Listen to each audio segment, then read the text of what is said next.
So anyway, let me just say a few nuts and bolts as we get going here.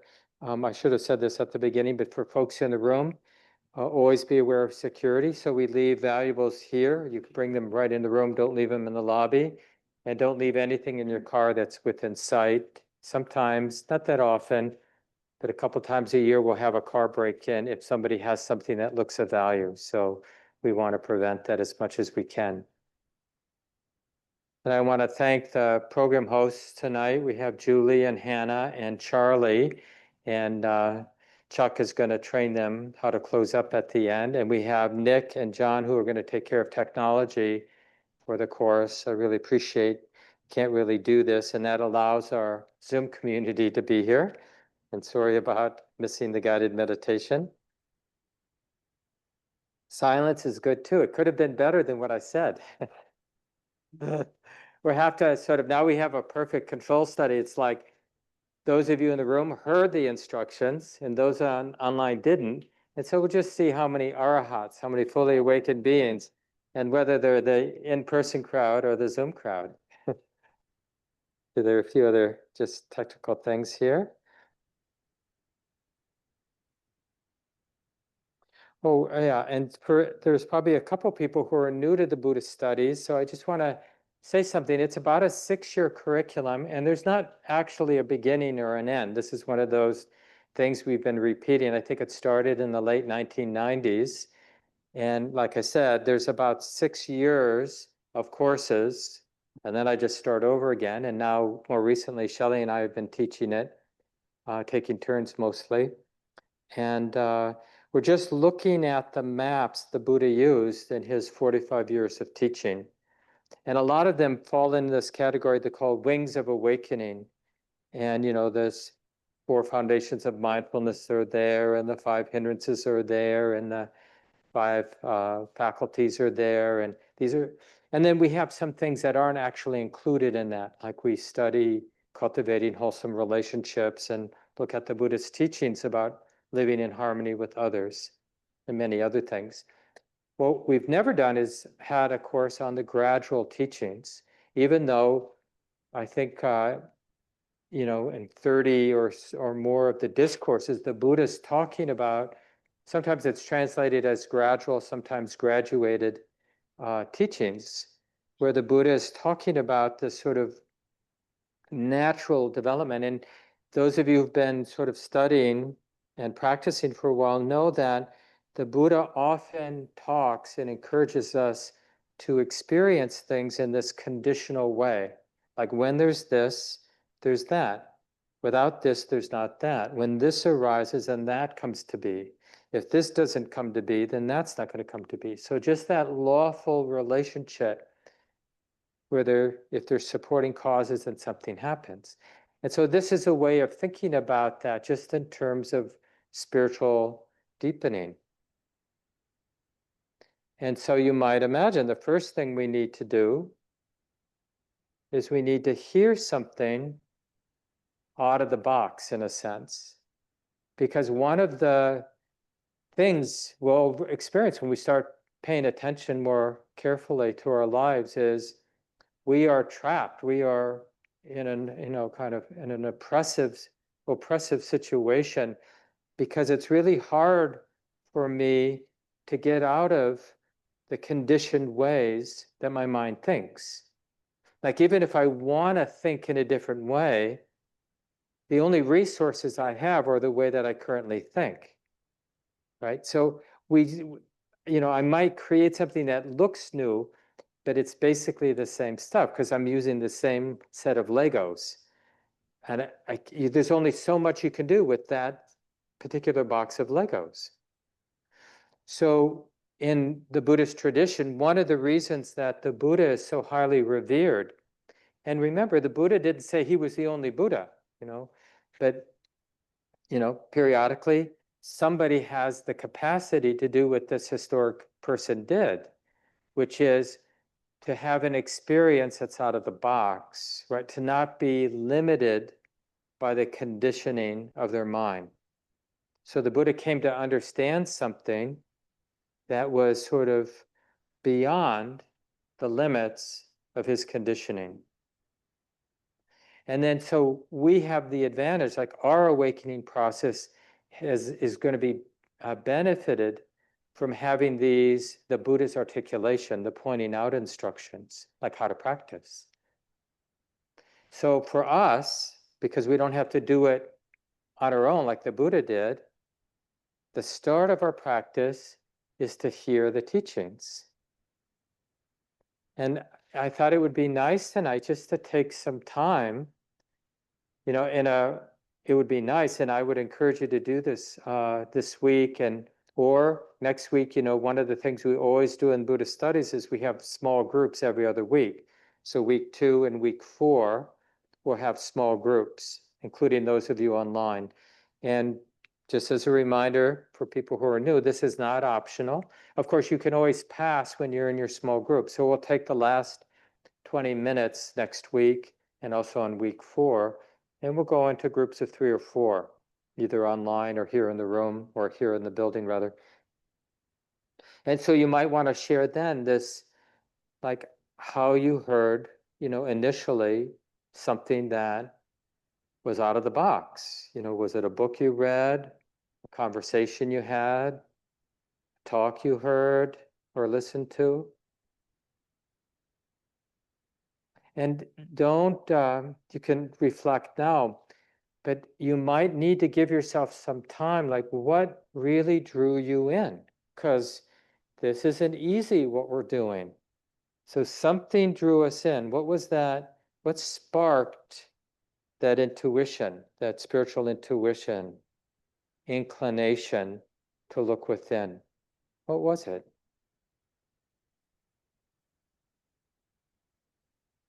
Some of you have heard me talk about just, for me, it just felt, I don't know, there's interest in death when I was like 23 or 24, and which took me to some books. And just to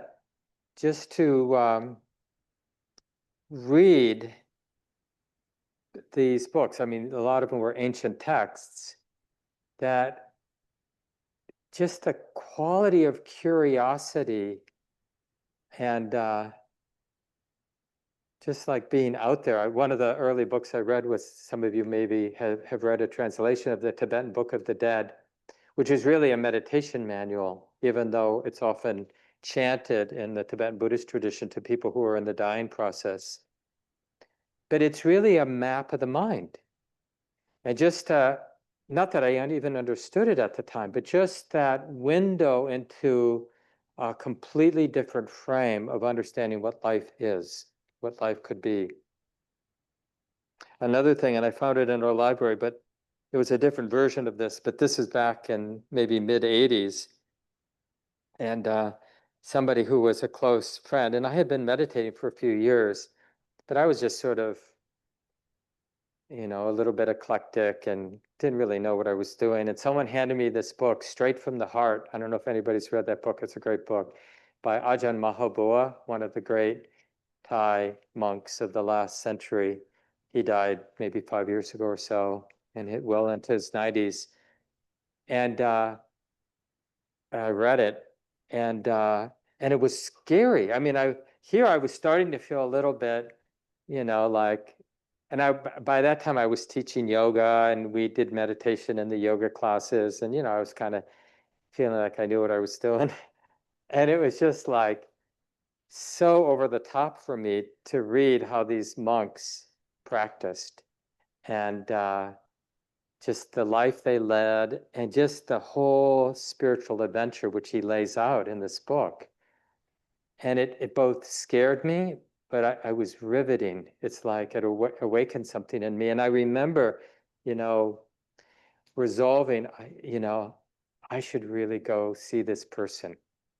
And I eventually, 20 or so years later, went to Thailand and practiced at the monastery before Ajahn Mahabua had died. So it was really kind of that deep, just having been moved. And I'll just share one more story about, this, because sometimes it's not even particular words or teachings, but there was some monastics that had a beautiful place up by Point Reyes. Some of you might know that beautiful park north of San Francisco, right on the coast. And there was a kind of spiritual retreat center there. But in order to have permission to go practice there, you had to meet the head monastic in San Francisco, where I was living at the time. So I just made an appointment to come in and see him. He just wants to make sure that, you're not gonna go smoke drugs or, do, you're gonna use the place appropriately. But walking into that room and just somebody who'd been, who's an older person who had been practicing probably for decades, and just, it was like, whatever you have, I want that. I didn't even know what it was, but yeah, that's what I want. That's what my life should be about. And it was like a transmission, like just getting me out of the box. Like, so I can't imagine what that is, but I can imagine figuring out what it is, exploring until I come to know what that is. What is that? That stability, that presence, that quality of just being so comfortable in one's skin, not afraid. And it wasn't anything he said or anything kind of you can point to. It was really just energetic, I think. But I felt it. I mean, I didn't have any doubt what I experienced. It's like I was experiencing something. So strong encouragement to spend at least this first week especially, but just, and you can even do it as a meditation, where you're sitting comfortably and you just keep like bringing to mind, like, when did I experience, what experiences came my way that inspired me to practice, that inspired me to kind of take the next steps. Oh, I'm going to sign up for a class. I'm going to, go here, do this retreat, or whatever those next steps were for you. And don't expect it to show up immediately. You have to kind of, how it is with some of these memories, you just have to create the ground. And it may be a day later that some memories came up. Like I've been sort of playing with this all day, and it was just like right before we began that I remembered that whole experience of getting the book straight from the heart. And the person I mean, it was just a bunch of quirky sort of set of circumstances that landed the book in my lap, and then the effect it had in my life.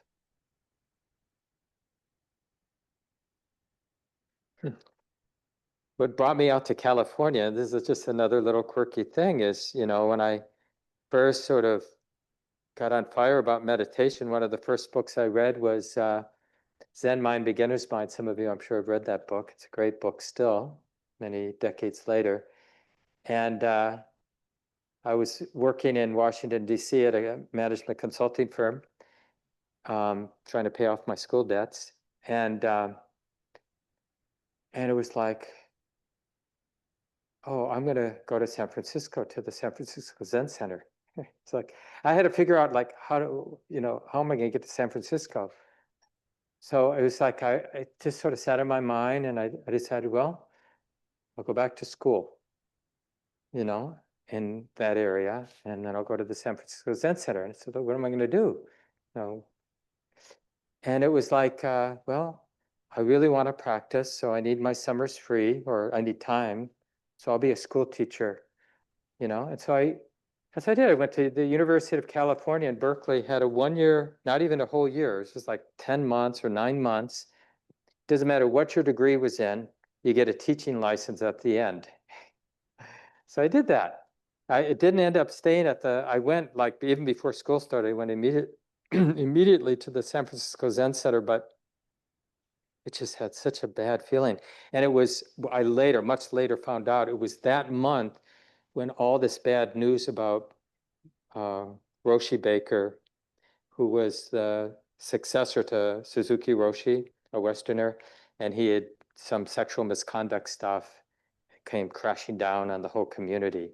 And it just had, like, I walked in, it's like something was off. I never went back. But, you know, it was okay because I found my way. But it's just those kind of quirky things about like what spurs us on and bouncing from here to there. And it's good to like see that the different ways our mind intersected with something that helped our mind step beyond the known. And remember, it doesn't mean now all of a sudden we're clear.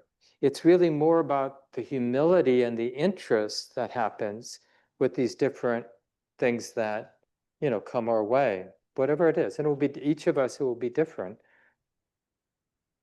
One of the great occurrences for people, I think maybe in all the different spiritual traditions, but it's really a thing here, especially people who go to like Spirit Rock or IMS, and then you go to the ride board, and like if you're flying in and you find someone to travel with, so like at the airport you take a limo together or one of those airport vans together.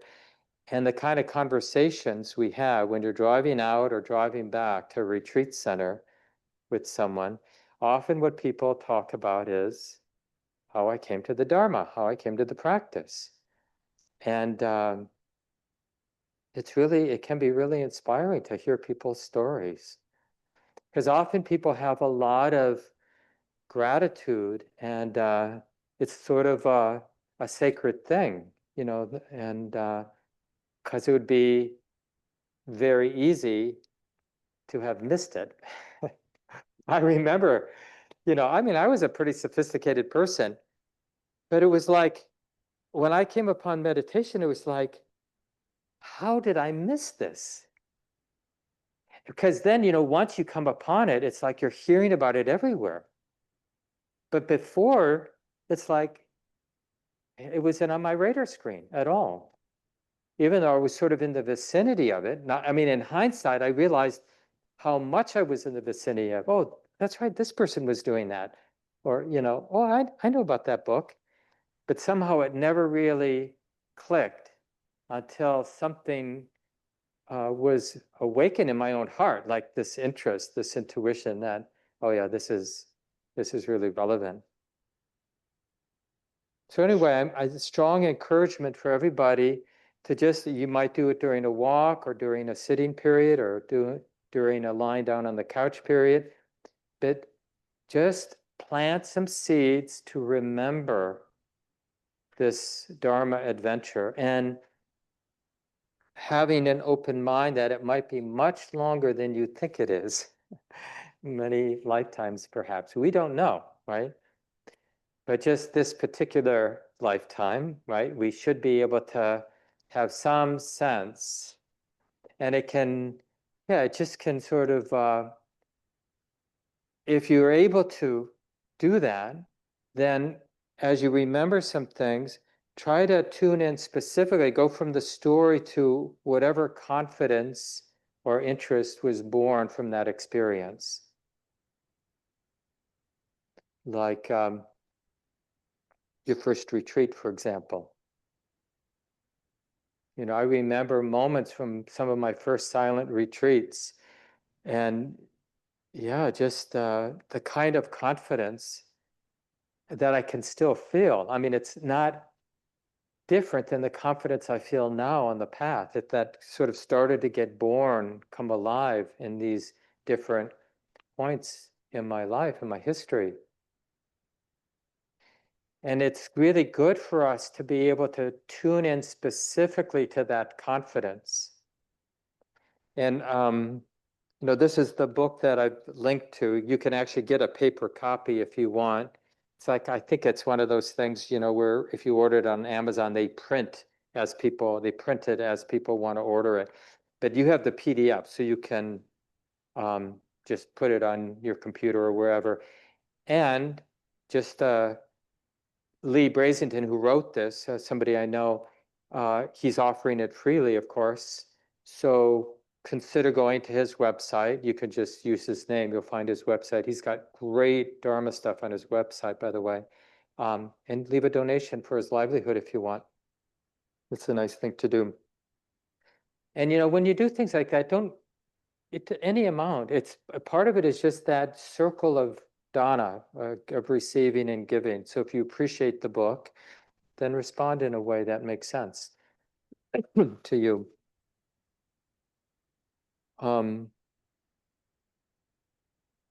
Yeah, so that, yeah, just get a sense of what confidence feels like.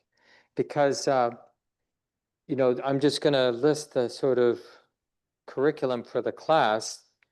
Tonight we're talking about hearing the Dhamma, gaining confidence, committing to practice, and hopefully we'll have time to look at the precepts, because that's sort of a natural linear thing. We have to hear something that's inspiring, right? What does it inspire? Confidence that there's, not confidence that we know what we're doing, but confidence that there's something to check out. Ihi pasiko, remember that Pali phrase, one of the things that is really associated with the Buddha.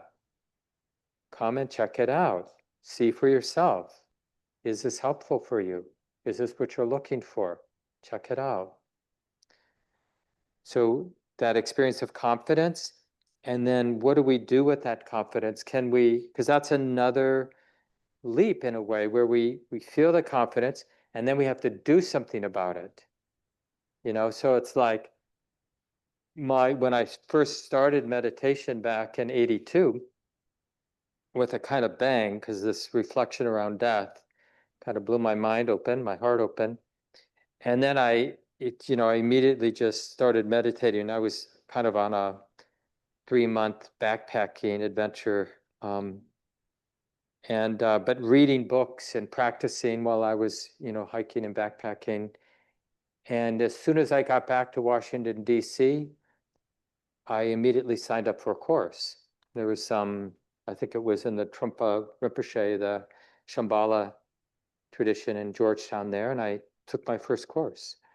So just like following through with that thought, this is important to me, so I'm going to do something about it. And the same thing with like, this is important to me, so I'm moving to the Bay Area so I can go to the San Francisco Zen Center. I mean, it was completely naive and idealistic, but it's all I knew. It's like I didn't want to lose the thread that I was feeling in my heart. Like, oh no, this is important.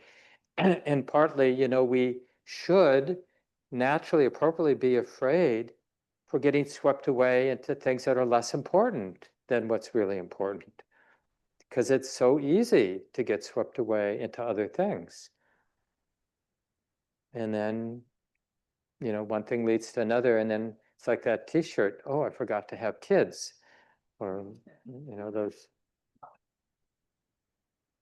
Because it really, and we see this, like sometimes people really get on fire, but they didn't really come to the center or kind of get a practice going until they're already retired.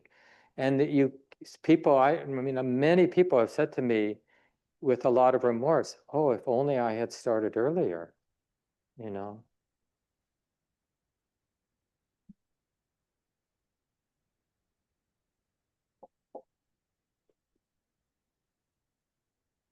There's a beautiful example of this that I like to read sometimes at the end of retreats. Some of you have probably heard me read it, but it's a passage from the discourses. Anathapindika is a very famous character from the time of the Buddha, one of the Buddha's great patrons. And he was known for his generosity. Somewhere here. Anyway, he was visiting the town, he was a merchant. He was visiting the town of his in-laws, and they were buzzing around doing a bunch of stuff. And he asked, well, what's going on? And they told him, the Buddha's here, and we're going to offer him a meal tomorrow. And just that word, Buddha, awakened one, just his hair kind of stood up on the back of his neck, and awakened one, or Buddha, that's what it means, that Bodhi is awake. So Buddha is one who's awake. And just that, like, I mean, we can do that right now, even though it seems a little because we don't even know what that would be for someone to be awake, but somebody, but just to let our mind go there, like somebody not burdened like me, not burdened with self-centeredness, not burdened with self-centered fear, not burdened with all of that stuff that burdens my heart.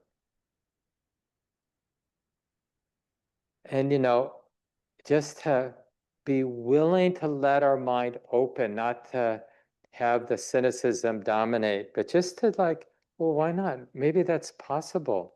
Someone who just moves through the world with unconditional love, non-fear, non-greed, non-hate, a force of nature, literally a force of nature.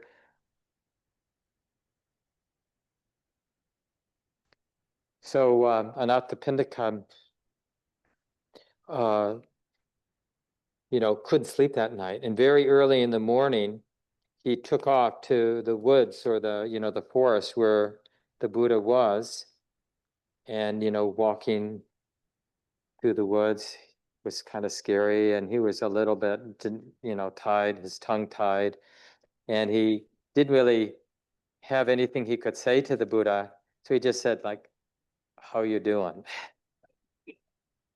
Or something like that, just a casual statement. And the Buddha had this beautiful response, which I'm hoping to be able to read to you. Oh, here it is. I read to you. Found it just in time. This is just like coming upon the Dhamma. And he already had some intuition just with the idea of an awakened one. And the Buddha's response, just that sort of synchronistic getting the right medicine at the right time. And he had his awakening right in, his stream entry right here. And as I mentioned, became a great benefactor of the nuns and monks. So the Buddha said to him after his sort of, how you doing? Indeed, the sage who is fully quenched rests at ease in every way. No sense desire adheres to him, whose fires have cooled, deprived of fuel. All attachments have been severed. The heart's been led away from pain. Tranquil, he rests with utmost ease. The mind has found its way to peace. Even 2,600 years later, that's an impactful few sentences. I feel like I could cry just hearing that. Because I really have confidence that it's possible. And I've had enough tastes, right? And that's powerful, like for my mind to open to that possibility, which is a possibility for all of us. And it's really important that we have a vast view, because it's easy for our conventional mind or conditioned mind to make strong arguments. Well, I've already blown it. I'm this age, I've got a lot of bodily pain, I got bad habits. It's like I kind of missed my chance, right? But we want this vast view, like, no, the way this works, I mean, we don't know, I'm not offering proof, but I stay open to the fact that the way it works is, we keep spinning until we, get sincere and follow the thread. And that thread is the thread of non-distraction. Distraction is pursuing worldly things that are nice in the short run, but don't really matter in the long run, like having more than what we already have, or more friends than we already have, or, all the things that we tend to do. I need to get in better shape. When is enough enough? And one of the trainings along the gradual path is this contemplation on contentedness, fewness of wants. And this is what's nice about going, if you can, or spending some time with some monastics where they have, in a very traditional way, they're experimenting with fewness of wants, where they if it's depending on the situation, but generally they don't get to choose what they eat that day, right? They receive what's offered to them. And they're always putting on the same thing every day. So there's no like, well, should I wear my pink sweater or my brown sweater or, whatever. No, so I'm going to put my robes on. And the hairstyle, well, that's kind of set too. And there's so much etiquette to the monastic tradition, right? So it just simplifies things. So many things that we think, like how it is when we're teenagers, it's all about like figuring out who I'm going to be and what my brand is and how I'm presenting myself to the world and my identity and you know and it's not that any of that is inherently unskillful, but the dependence on it and the attachments to it, that's unnecessary weight. So each of us in our own way, some of us have more complicated lives, and it's just in a sense our karma, like it's already been set in motion. You already have 3 kids, or you're the one who's responsible for your parents. That means you have to live in this kind of place. That means you need these kind of resources in order to take care of you. So it's like all these sort of things. Or you've already decided to have a dog and it's going to be around for a while. And so then you have some consequences to that. That's the way it is now. But we don't have to, it's like Venerable Analayo, this German monk, makes this point a lot because people ask him, and he's a really austere monk, in terms of keeping things simple. But his advice to lay people is, yeah, the responsibilities you have are the responsibilities you have. But being really awake to any new responsibilities that you take on. Because there are consequences the more complicated our lives become. And if we're really interested in following this thread of Dharma, the path that our monastic elders have walked, it's hard as a layperson. I mean, one of the advantages now is that some of us have enough affluence that we don't have to work full time. Back in the day, people would work, whatever, 67, not everybody, of course, but the great bulk of people would have to work quite a bit. But here in the West, there's enough affluence that if we're frugal, we don't have to work until our, morning to night. We can work half time. Some of us who have the, ability to get a higher paying job and still have a comfortable place to live, or whatever, however we navigate that, so we have some energy and some time to devote to practice.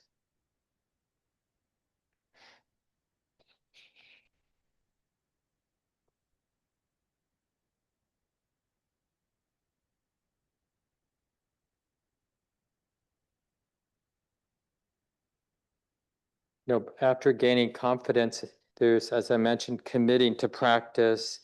And part of that is accepting guidance. And there's this really interesting, important dynamic between this willingness to accept guidance from teachers and teachings and traditions, and this movement toward independence, which means that, as I tried to convey in the guided sit tonight, that somehow having a sense that the present moment is our one and only true teacher. It's always here. And the only sort of variable is the heart interested? Is the heart respectful enough to be interested? Because often, truthfully, we're not. The heart's not interested just because of the force of habit.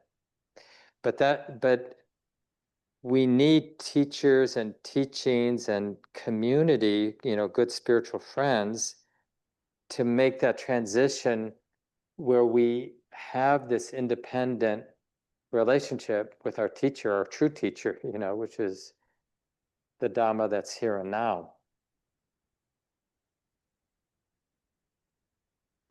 And that's a difficult thing for all of us to navigate, Because, when we're needing a teacher, then we're also got that sort of teenage rebellion thing going where, don't tell me what to do.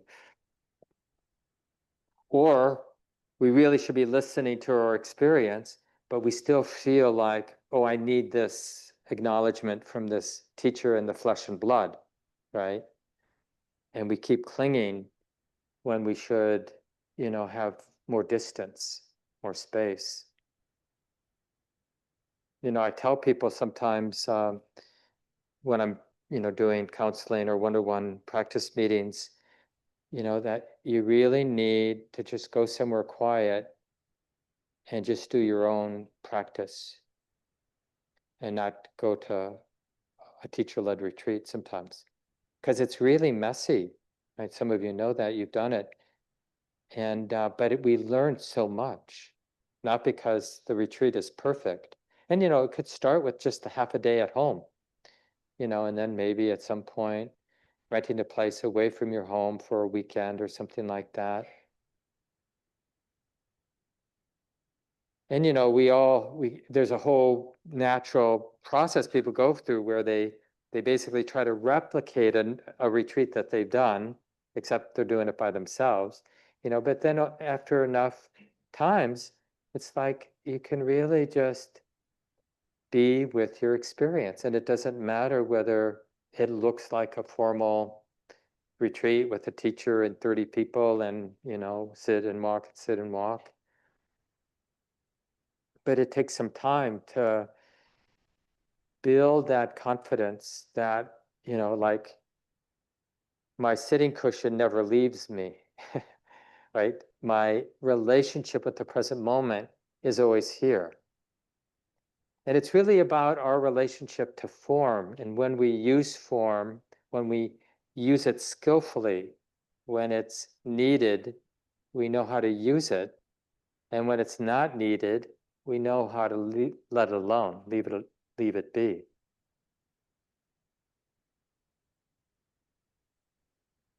One of the discourses that I think conveys this spirit of independence, some of you know it's a famous discourse where the Buddha was traveling around like he did, as I mentioned, and then he was coming through this area, Kesamutta, I'm not sure I'm pronouncing that correctly, where the Kalamas people lived. And it's interesting, like in the discourse, they say, some of the people were very respectful when the Buddha came and saluted him and praised him and sat to the side. And other people just came in and sat to the side, didn't even salute him. So they're just sort of saying, because these people have had so many spiritual teachers wandering through their town. And as the discourse says, each teacher would praise their teachings, of course, and then disparage everybody else's and pick them apart. And so they asked the leader of this group of people, asked the Buddhists, like, we're confused, we have doubt, which one of these people are lying, which ones are telling the truth, how do we figure it out? And here's the Buddha's response to the Kalamas.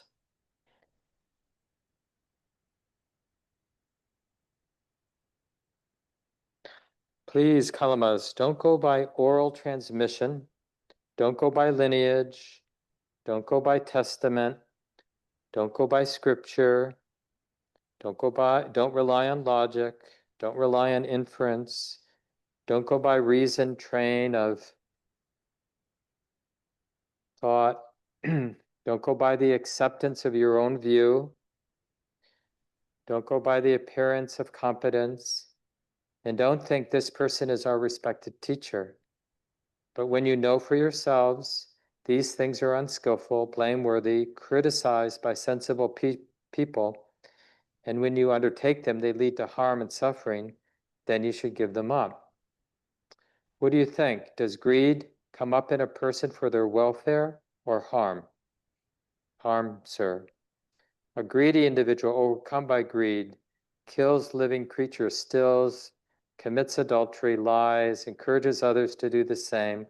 Is that for their lasting harm and suffering? Yes, sir. And then he goes through with hate and with delusion.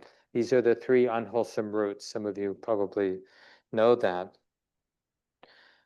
right? So they're unskillful, blameworthy, criticized by people who are sensible, right?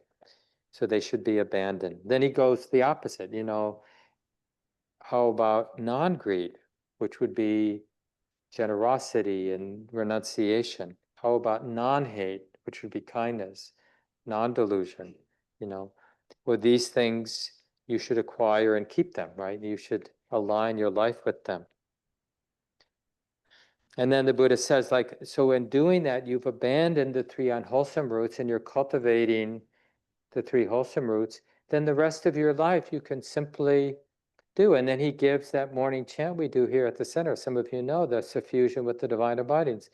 Then you can go about your way, pervading 1/4 with loving kindness, the second, the third, the fourth, above and below, all around, everywhere, nobody left out, including yourself, abiding with a heart, that is, abiding in loving kindness, and then with compassion, appreciative joy, and equanimity. And he says that if you do it this way, if you take responsibility, seeing for yourself, building your confidence, oh yeah, greed is not the way. Non-greed is the way. Hate is not the way. Non-hate, kindness is the way. Delusion, denial, distraction, superficiality, not the way. Clarity, intimacy, sensitivity, the way. Right? And just we don't really, when we're really connected on this level, what outside teachings do we need? All we need is the sensitivity, the stability of present moment awareness to sense whether my heart is relating with greed or non-greed, hate or non-hate, presence, sensitivity, intimacy, or distraction, denial, superficiality.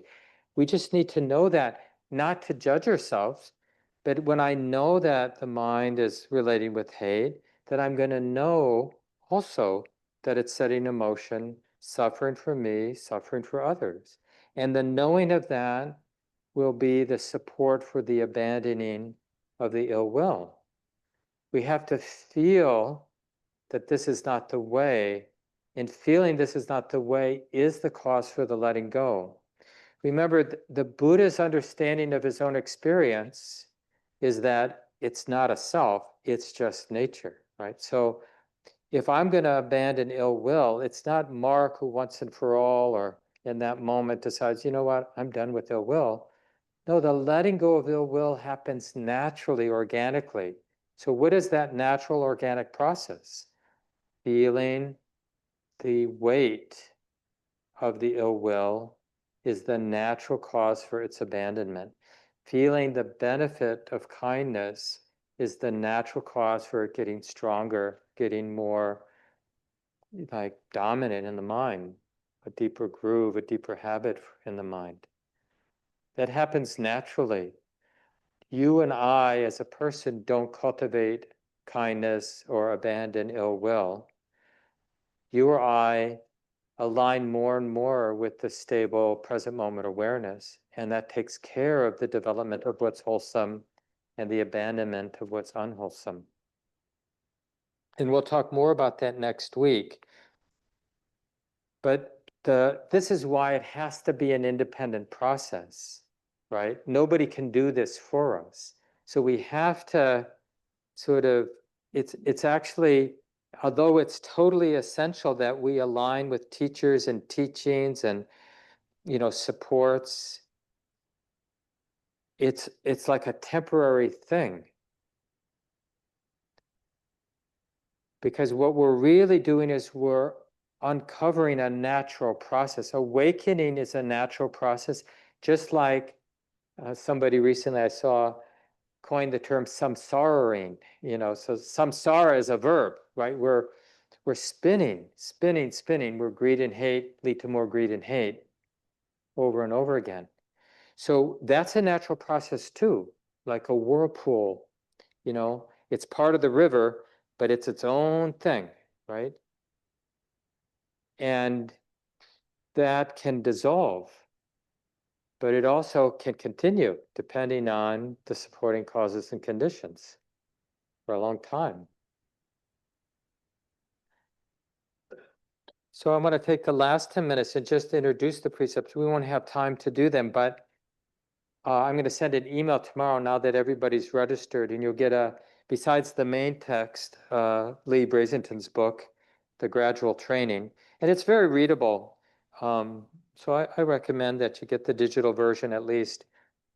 And but there's some other resources, including Common Ground's Refuge and Precept Training. Now, some of you might be new to the precepts, but this is sort of the first step. Like when you hear the teachings, gain some confidence, then one of the first things we're going to do with that energy of confidence is we're going to put the brakes on things that we see are clearly not the way, right?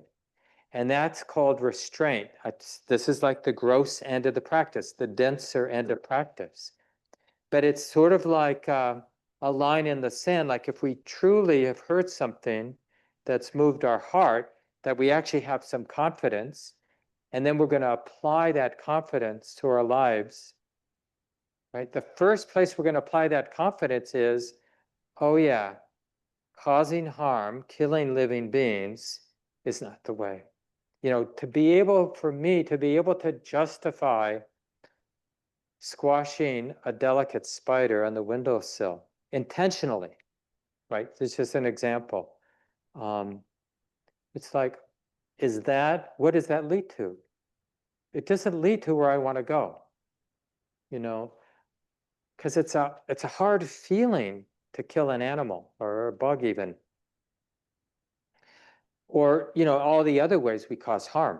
So then just giving a very specific example there. But that's the first precept. We undertake the training to refrain from killing and harming living beings. And the same thing with like undertaking the training to refrain from taking things that haven't been given to us. You know, and you're here late after most people have left, and there's this nice sweater sitting there, you know. Seems like it was there last week too. You know, that's going to fit me. You know, I've been looking for a sweater like that. It's just, it can be easy to take things that aren't ours, that haven't been given to us. And, but what we're interested in, it's just like, well, what does that do to the heart when we take something that hasn't been given to us? Or even take more than our share sometimes. Like, you know, if we're obscenely rich or something like that, and most of our energy is about getting more, you know, so what's that about? Is the heart that's getting cultivated the heart I want to cultivate? That's why we have these precepts.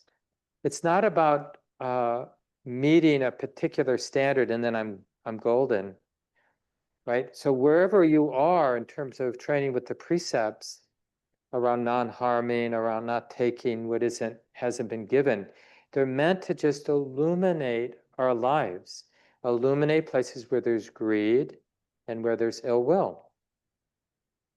And same thing with the third, which is undertaking the training to refrain from sexual misconduct.